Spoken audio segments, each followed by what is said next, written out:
이 아침 가운데 우리가 읽었던 이사야서 42장 1절서부터 4절의 말씀을 통해서 꺾지 않고 끄지 않으시는 하나님이라고 하는 제목으로 함께 은혜를 나눕시다.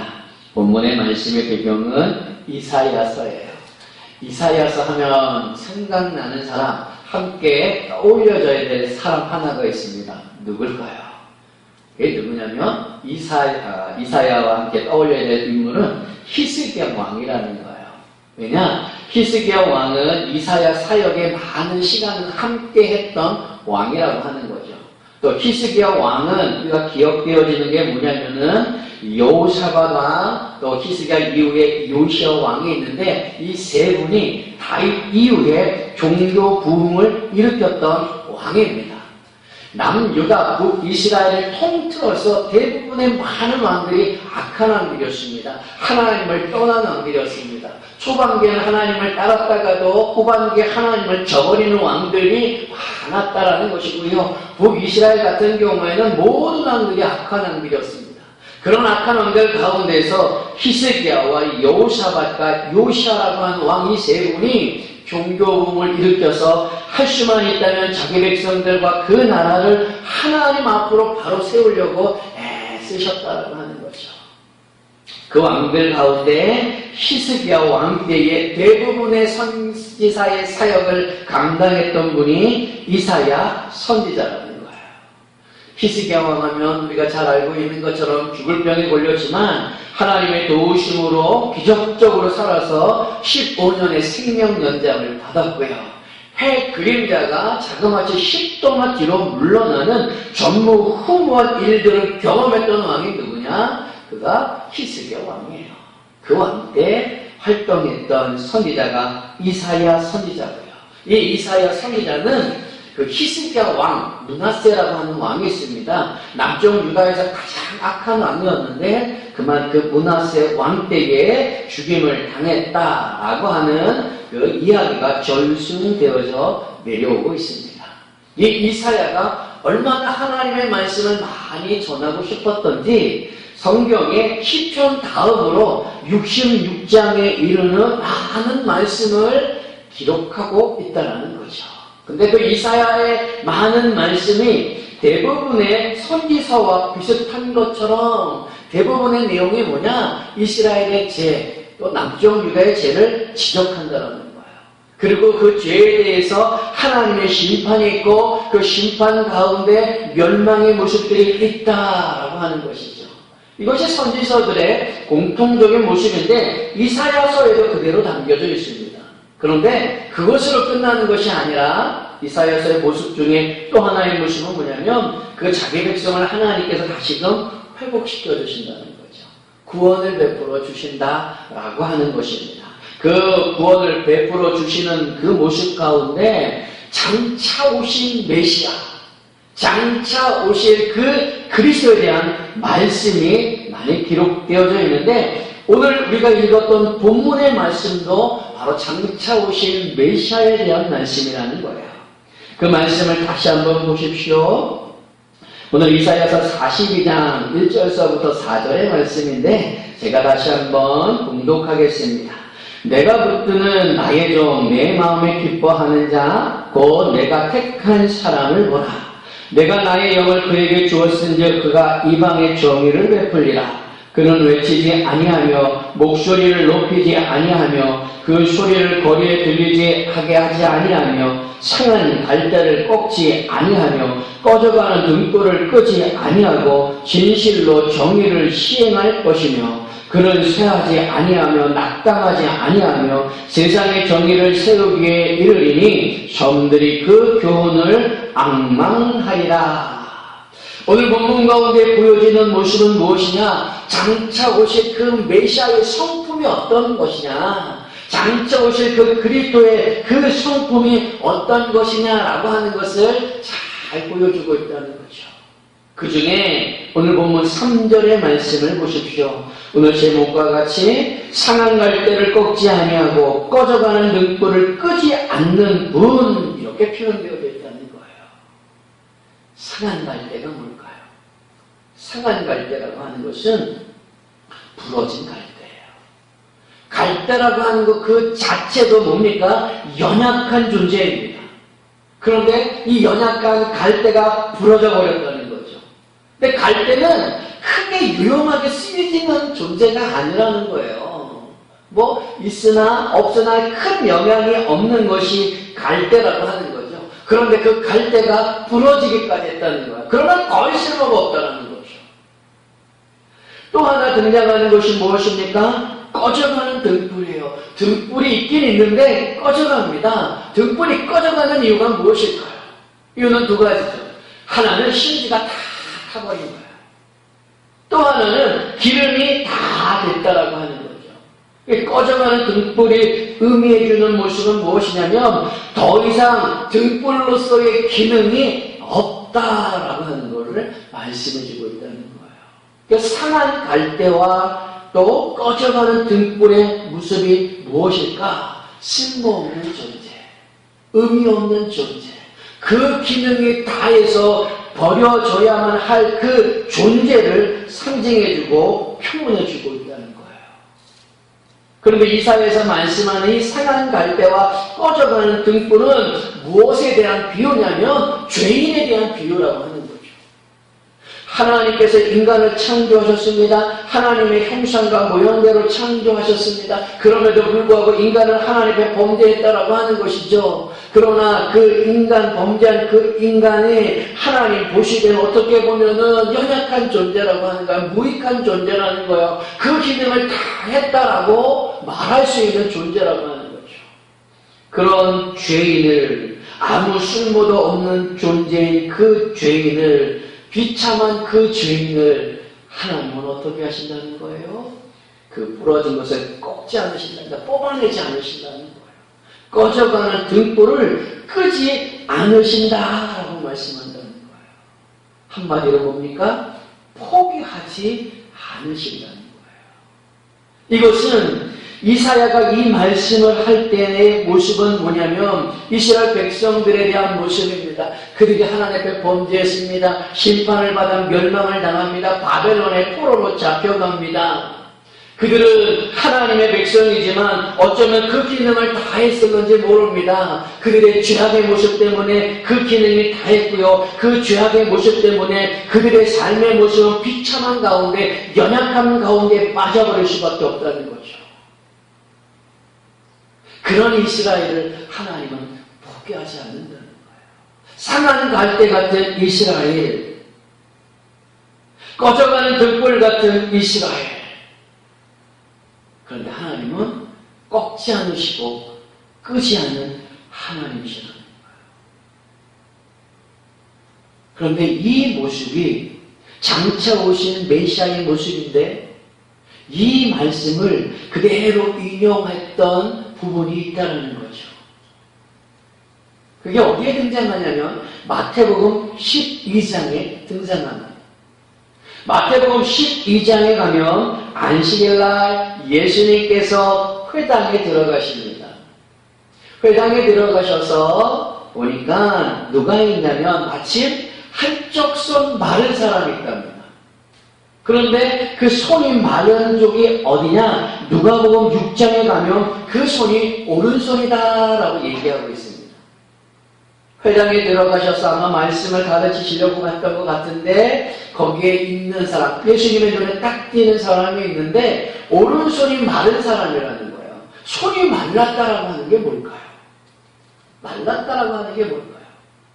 이 말랐다라고 하는 것을 공동번역이라는 성경, 표준 세번역이라는 성경을 보면 오그라들었다라고 얘기하고 있습니다. 그게 병 때문에 그랬는지 아니면 일하다가 다쳐서 그랬는지 이 오른손이 더 이상 기능을 하지 못하도록 오그라들어 버렸다는 거예요. 그런데 내려오는 전승에 의하면 이 손 마른 사람, 오른손에 마른 사람의 직업이 뭐냐? 석공이라는 겁니다. 돌을 쪼개 어떤 형상을 만들어내는 석공이라고 하는 거야.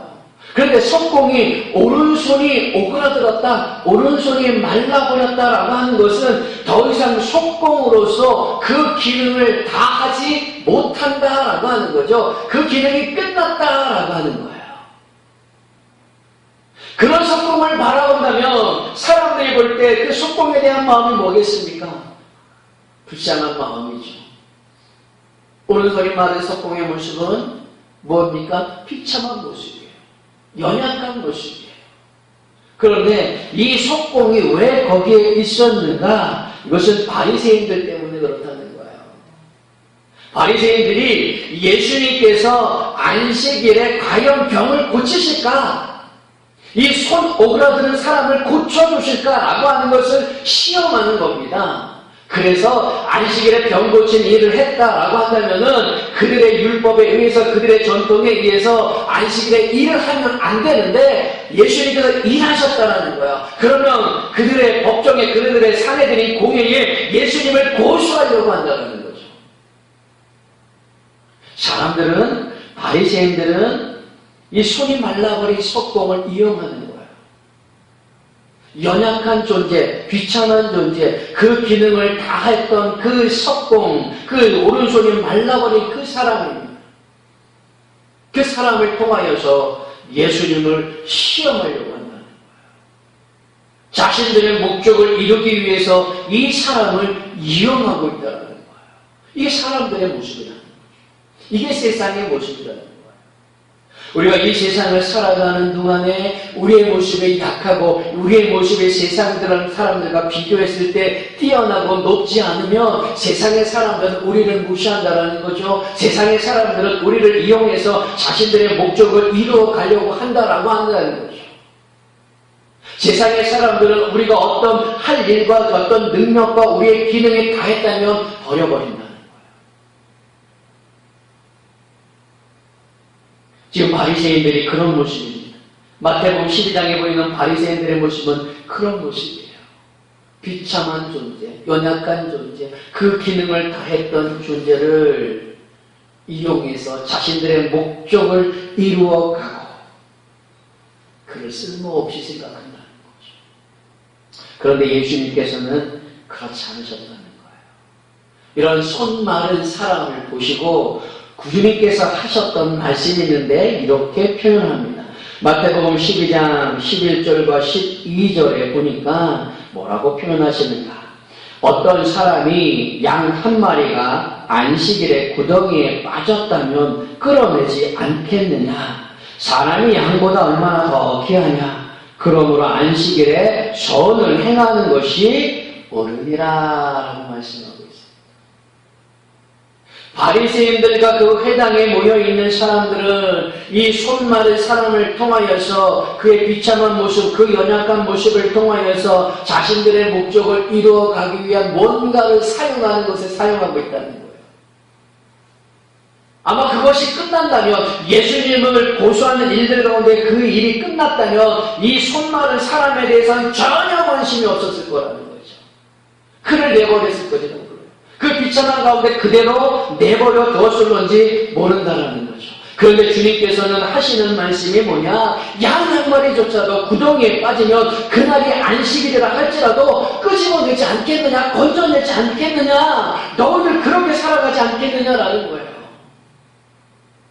하물며 손 마른 사람, 하물며 안식일에 이 손이 말라 그 비참한 가운데 있는 사람을 그저 보고 지나가겠느냐라는 거죠. 안식일에 선을 행하는 것이 옳지 않겠느냐. 선을 행하는 게 뭐예요? 생명을 구원하는 거 아니겠습니까? 그 사람을 존귀한 가운데 세우는 건 아니겠습니까? 그 예수님이 어떻게 하십니까? 예수님께서 그 사람에게 손을 내밀라 하시고 그 사람의 손을 깨끗하게 고쳐주시더라는 거죠. 그 고쳐주시는 의미는 뭡니까? 본래의 모습대로 회복시켜주시는 거예요. 그 기능대로 회복시켜주시는 거예요. 그 존재의 가치대로 회복시켜주시는 거예요. 그는 속공으로서 다시금 이 오른손을 통하여 자기가 하고 싶은 일들, 자기가 해야 할 일들, 자기가 가지고 있는 은사를 가지고 기능을 가지고 그 일들을 하면서 살아갈 수 있다는 것이고요. 그 일을 하면서 살아갈 때에 사람들에게 그 존재의 인정함을 받고 살아갈 수 있게 하신다는 거죠. 그게 주님의 마음이라는 거예요. 그걸 이사야서 42장 1절서부터 4절의 말씀 가운데 예수님이 장차 오실 예수님, 장차 오실 메시아, 장차 오실 그리스도가 어떤 성품인가 라고 하는 걸 보여주고 있고요. 그것에 대한 증거로 마태복음 12장에 바로 이런 모습을 보여주고 있다는 거죠. 그러면서 마태가 이 말씀을 그대로 인용합니다. 그 말씀이 뭐냐? 이사야서 42장 1절서부터 4절의 말씀, 그 말씀을 이루려 함이 아니냐라고 표현하고 있다는 거예요. 그러면서 예수님의 성품이 뭐냐?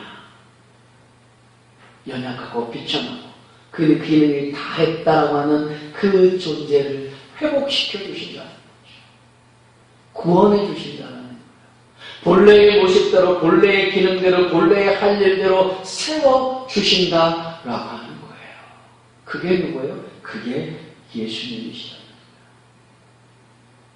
이 말씀을 이제 우리에게 잠시 적용해 봅시다.